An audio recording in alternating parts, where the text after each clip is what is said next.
Mr. President. Senator from West Virginia. Thank you, Mr. President. I'd like to thank my fellow Senator, Senator Ernst from Iowa, for leading the delegation trip that we took this past weekend, the bipartisan delegation. It was most informative, impactful, and she did a wonderful job leading that, and I was proud of the efforts. I'm here to join my colleagues today to discuss the invasion, the unjust and immoral invasion of Ukraine by Vladimir Putin, in light of the trip that we just took to Germany and to Poland. But you know, in a way, I'm kind of hesitant to do so, not because there isn't a lot to say or a lot to share, but because of the powerful words that some of the Ukrainians that we met implored us, which was, enough talking, it's time to act. And I could not agree more. But out of deep respect for them, I'd like to take a moment to make sure we all understand why we have to act and why we must act now. As Americans, and you realize this when you talk to, we did certainly when we were talking with Germans and others, Europeans, we don't have the same perspective sometimes that Europeans have that faced World War II. One of the most powerful comments conveyed when we were meeting with German officials is that their new generation, who heard for decades about the atrocities from their parents and their grandparents, and they were told this would never happen again, and yet what we see is that it is happening again. This is an unjust war, and there seems to be no level of atrocity that Vladimir Putin is unwilling to commit. Putin overestimated his ability, his army, his ability to conquer. This is supposed to be over in 3 days, according to him. He overestimated his own abilities, and he grossly underestimated the will of the Ukrainian people and the will to not just live, but to live freely. On top of this, Putin has also failed to understand the commitment of the free world, of NATO, to stand up for freedom, and we certainly saw that over the last several days. We in our nation and our history know that freedom is worth fighting for, and it's also worth defending. We have generations have done this in our past and will do this in the future, and we believe this to our core. But we also believe that the deliberate and evil bombing of hospitals, targeting supply routes, and killing civilians are the actions of war criminals.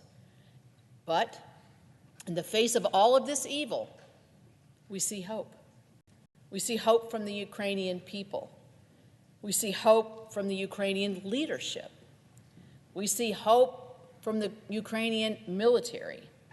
And we see hope in our own military forces as a part of NATO, including all nations of NATO, as well as the generosity of people around the world.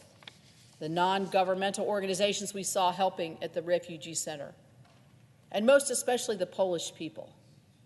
We saw them stepping in militarily and on the humanitarian side as an incredible outpouring.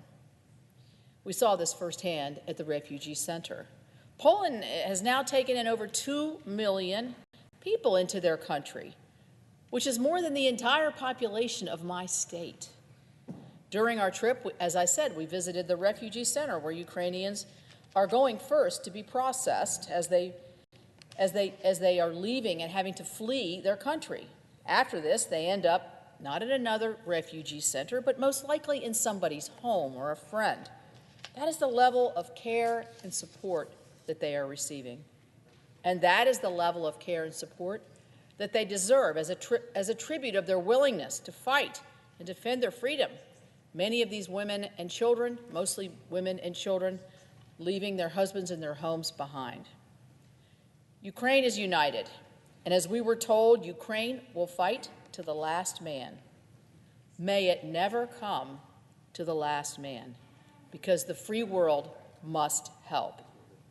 Make no mistake, the United States of America has chosen a side. We side with freedom. We side with the people of Ukraine. Just a few weeks ago, Congress passed $14 billion in support for Ukraine and Central European allies amid Putin's unprovoked war. It's critical to get these funds and equipment to them now because time is of the essence. As an example, Congress took an extra week to pass this package. When you're there on the ground talking to the leadership who are trying to push back on Putin, a week is a lifetime. A week is a lifetime. So we cannot afford to hesitate or to cause inaction. In our efforts to get them funds, lethal, and to impose sanctions on Russia, we must act now and keep acting. So, Madam President, as you know, you were on the trip as well. We met with diplomats and generals, representatives from many of our executive branch agencies, NGOs, brave soldiers, including many from our home states. But I will never forget the words of a woman that we met named Katerina that we met at the Refugee Processing Center. She said, in desperate tones, she didn't want to leave Ukraine. She didn't want to leave her home.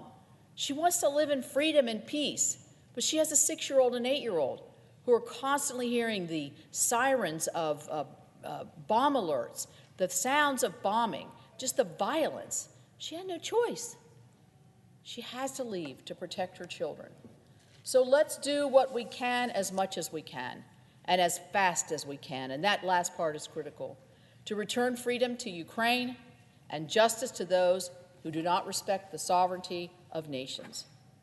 This is really what we owe every child in Ukraine, in Germany, in Poland, and in the United States. Thank you.